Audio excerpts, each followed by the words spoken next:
Hello बच्चों, let's read the question. यहाँ पे हमें क्वेश्चन दिया गया, which method out of the following renders the seed coat permeable to water so that embryo expansion is not physically retarded.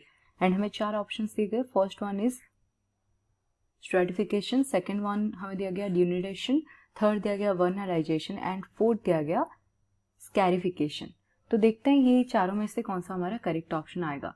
But before getting to the answer, पहले ये question का जो की कॉन्सेप्ट है उसके बारे में बात करते हैं। सो द की concept for this particular question is regarding germination. Okay, so पहले हम बात करते हैं what do you mean by germination, पहले ये देख लेते हैं, देन विल सी कि हाउ जर्मिनेशन अकर्स। ओके, एक बेसिक रफ आइडिया देंगे हम।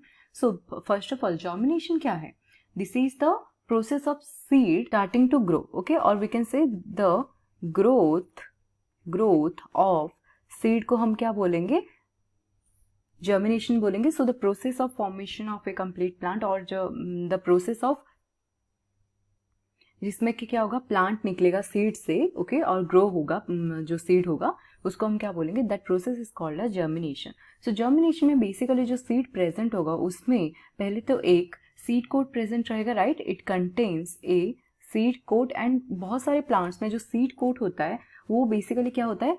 हार्ड होता है और टफ होता है, right? It is hard to break, so it is mostly in so many plants it is hard. And ये क्या करता है? प्रोवाइड करेगा, this provide the mechanical resistance, it provide mechanical resistance provide करेगा, resistance to what?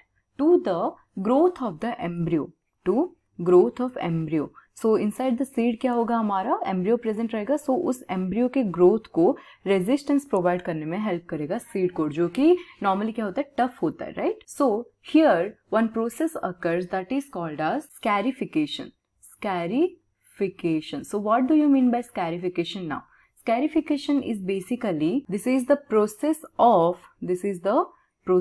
of abrasion through mechanical or chemical means. Okay, through the mechanical or chemical means. Okay, तो इसमें क्या होगा? जो सीड कोट होगा वो weak होगा and then rupture होगा, afterwards germination can happen, right? So scarification की वजह से क्या होता है? जो सीड कोट होगा, that seed coat will basically weakens, ये वीक हो जाएगा and then it will basically rupture.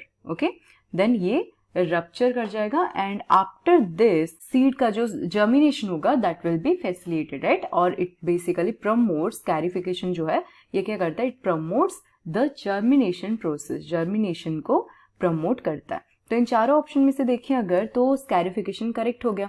अब बात करते हैं स्ट्रैटिफिकेशन का मतलब क्या है, चलिए देखते हैं। So stratification is basically, we can simply say, the distribution of various species in different layers. Okay, this is the distribution of species in different layer, उसको क्या बोलेंगे? That is called a stratification.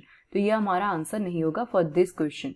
अब बात करते हैं डिन्यूडेशन के बारे में। What do you mean by this? This is simply we can say this is the process of erosion. Okay, denudation का मतलब है this is the process of erosion. Okay, तो ये भी हमारा आंसर नहीं होगा फॉर दिस पर्टिकुलर क्वेश्चन। अगर वर्नलाइजेशन के बारे में बात करें, so vernalization refers to the cold treatment to the plants. Okay, cold treatment को ये रिफर करता है and which is basically helpful for the flowering process. Okay, जो कि फ्लावरिंग में हेल्प करेगा। तो ये भी हमारे यहाँ पे आंसर नहीं होगा। तो the correct answer for this particular question is option D, जो कि हमें दिया गया स्कैरिफिकेशन। ओके, तो scarification is the correct answer for this particular question right here. So I hope you understood it well. Thank you.